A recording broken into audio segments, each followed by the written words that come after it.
All right, YouTube, how you doing? Welcome back to the channel, and welcome back indeed. We took last week off just to spend time with friends, family during the holidays.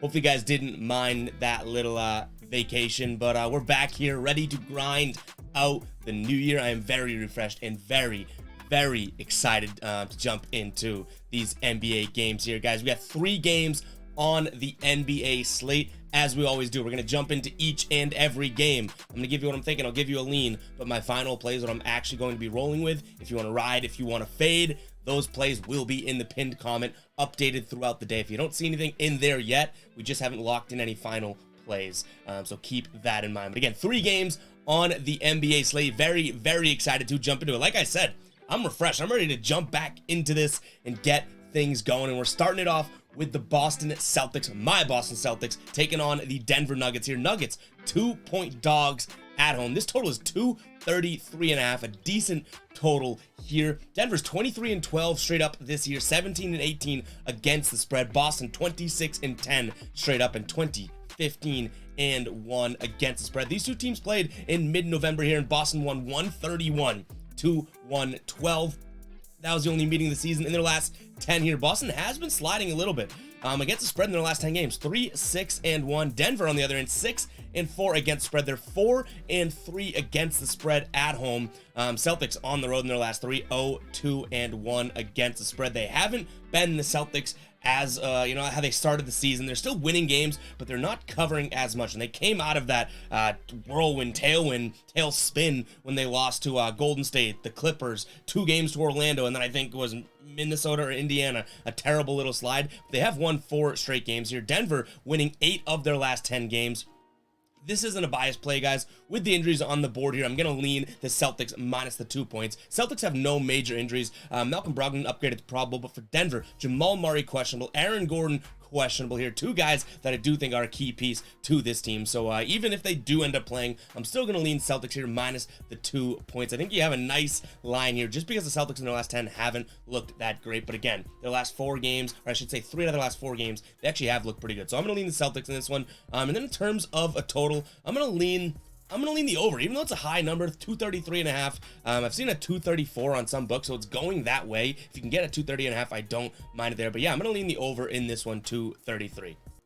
Guys, before we jump into the next game, I do want to ask you guys to hit that like button and hit that subscribe button, and then go ahead and comment down below your ride of the day. All you got to use is hashtag ride of the day in the comments, and we're jumping on board with 1 person in the comments. Then you guys get a shout out, win or loss, in tomorrow's video. Make sure to give me a lock, guys. We got some winners. We're on a little bit of a hot streak here on the channel, so make sure you use that hashtag ride of the day, like this video, and hit that big old subscribe button. Let's jump into the next game, where we have Sacramento taking on Memphis. Memphis 4.5-point favorites at home. Total is 239 here. Memphis above 500 here against the spread here, 17-16-2 on the season. And then Sacramento 19-15, both straight up and against the spread. This Sacramento Kings, we called them the covering kings, right? They've had a decent season when you look at it here. In the last 2 meetings for these 2 teams, they've played twice this season. Memphis got the first one, 125-110. Sacramento got the second one, 113-109. But like I said, this Sacramento team has been impressive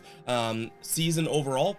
I wouldn't say they've been playing as good as they were at the beginning of the year as of late. This Memphis team, much more of a hot streak as of right now. Last 10 games, 5-4-1 against the spread, and when they're at home, 3-1-1, as opposed to the 3-7 in their last 10 against the spread. Sacramento Kings here. This one, to me, I wish this line was 3.5, I'll be completely honest. But I am going to go ahead and lean Memphis minus 4.5. I don't think this becomes a final play. I could totally see Sacramento actually pulling this one out. So I'll keep it there, guys. I don't want you to think that I'm like overly pumped or hyped about this game. I don't really see this this totally being a lock or anything like that. Memphis coming off the back-to-back. They did have a nice win, 116-101 to the Pelicans last night here. Sacramento coming off 2 straight wins with a day's rest. I'm going to lean Memphis, but I wouldn't be surprised if someone in the comments is like, hey, Sacramento's going to win this game outright. I don't think that I would even argue that. The play that I actually like in this game is probably going to be the under here, under 239. We'll see where that line moves. Who knows? Maybe it's going in that direction, but I do think that that is probably, if anything is going to be the final play here, it's going to be that.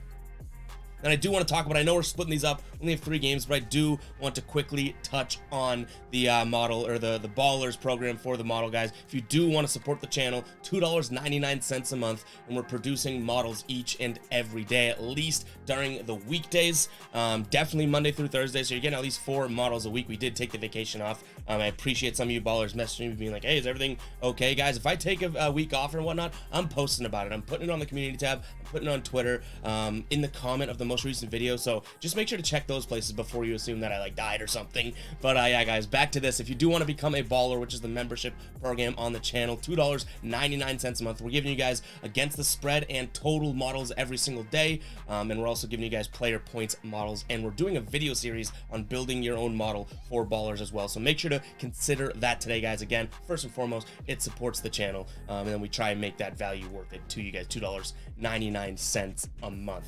All right, guys, last game on the slate, the Bucks here, 6.5 point favorites at home against the Wizards. The total is 226. I'm failing fast here. First day back after like 5 days off, and I can't even pronounce anything, but what else is new here? In terms of injuries, no Middleton or Drew Holiday for the Bucks here, which does make it a tough spot for them. 6.5 points is still 6.5 points. This Wizards team hasn't wowed me, obviously, but they've been playing really good basketball. They beat Sacramento, beat Philly, beat Phoenix, and beat Orlando. 3 of those 4 games, they were underdogs to start the game. They got something going here. No major injuries to note, so I'm gonna lean the Wizards here. If Bradley Beal's in and out of the injury report, I feel like every single game. I don't see Porzingis. He's been in and off.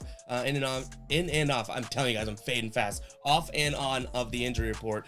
So if the Wizards have their guys, I'm going to lean the Wizards here plus the 6.5 points. If anyone, late add to the injury report, we're recording this kind of early in the morning. If Bradley Beal, Porzingis, anything like that, I'm probably sticking away from this game.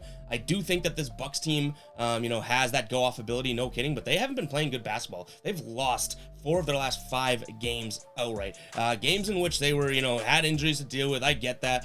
Tough schedule, but this Bucks team doesn't look like a dominant force as of right now. So I'm going to lean the Wizards, barring any injuries here. And then in terms of a total, I do like the over in this game. And that is going to wrap it up, guys. Again, hit that like button, hit that subscribe button. Glad to be back. Very excited, refreshed to be back. We'll catch you guys in the next video, all right?